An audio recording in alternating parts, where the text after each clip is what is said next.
Welcome back, you guys. Today I'm going to show you a new video of how to make 308 rounds, starting from just pure brass like you find at the range, all the way to its finished product. So stick around. Where I find most of my brass is actually out in the range. Me and a whole bunch of buddies go out that ways and just pick out some kind of old brass. Or you can, if you cannot find it out that ways, just order from an online website. If you get it from an online website, you don't need to clean it, so you can just skip this next step. But if you get it from the outside, what you got to do is just go get inside a tumbling machine. I have myself some Lyman. It's a corn cob mix between corn cob and some walnut mix. And it's a little bit of a reddish hint to it. So what you'll want to do is just let it tumble for a couple hours, then we'll come back later to this.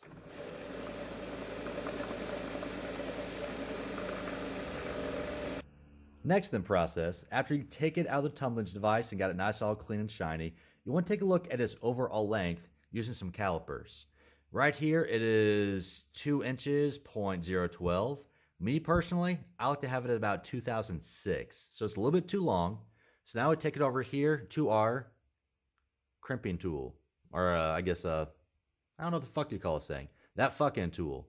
What you're going to do is you're going to trim it to an appropriate length, which I have mine set up to 2006. So we'll get this thing strapped in, we'll start to trim it down until it's got the about right length.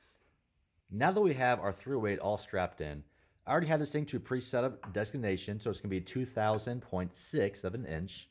And then all I got to simply do is to start twisting. I can see after many, many months of use, we have a little bit of brass powder down this ways kind of thing. But you just twist until there's just no gap inside this ways, and it should be set up for the appropriate length that you want to get in the end.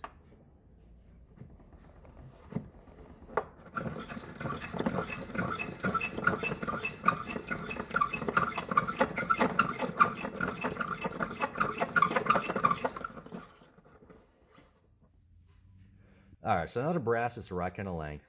What happens is during the trimming process is the tip of it is going to get a little bit kind of scratched up. If it would focus a little bit, you're going to have a whole bunch of burrs and a whole bunch of nasty kind of brass. So that's why I have this deburring tool. The sharp point, of course, is going to go on the inside, clean the inside of it. And then you have the back end portion of this thing. And the back end is going to clean the outside of the brass. Alright, so here we got the inside device of the thing. It's going to make a little squeaky kind of sound. Couple twists of that, and then we have the outside cleaner portion. All right, so now I have it is all deburred free. Next step is to lube up this thing.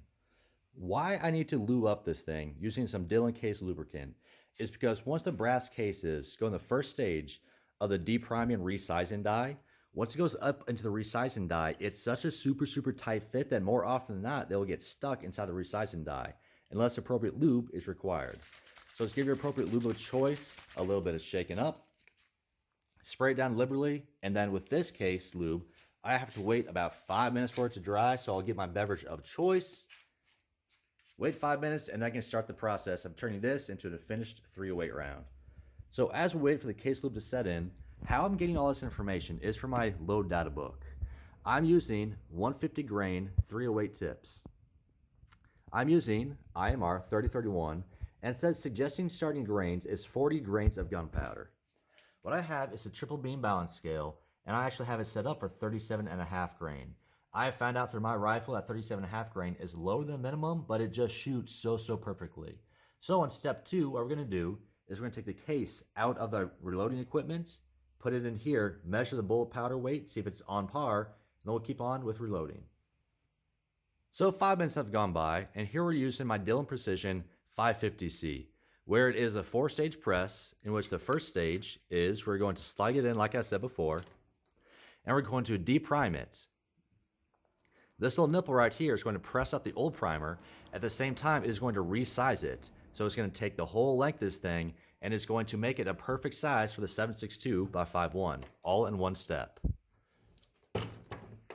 Next up comes the priming stage, when this little thing right here, slider bar, is going to come with a brand new primer right there, as you can see. With a simple push forward, we seat the brand new primer, and now it's ready for gunpowder on stage 2. Here on the second stage, we have again that IMR 3031 powder, and we have 37.5 grains going into the bullets. Give it about a half a second because that is a lot of gunpowder. Unlike in pistol bullets, it'll take a long time for all the powder to fill up into this. So let's take it over and weigh it and see if it is about the right amount. If not, I'm going to have to adjust my automatic powder measure. All right, so this should be zeroed. We should have about 37.5 grains. Make sure I get every last little drop. And there it is. Pretty dang close to government. So I know that my data is all set up and this thing is all good to go for 37.5 grains of gunpowder.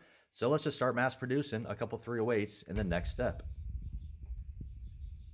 And the last step is adding the most important part to it is the boom bullets.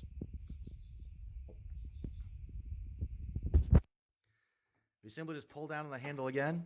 It's going to get crimped and pressed, and out comes a very, very nice looking 7.62 by 5.1 bullet.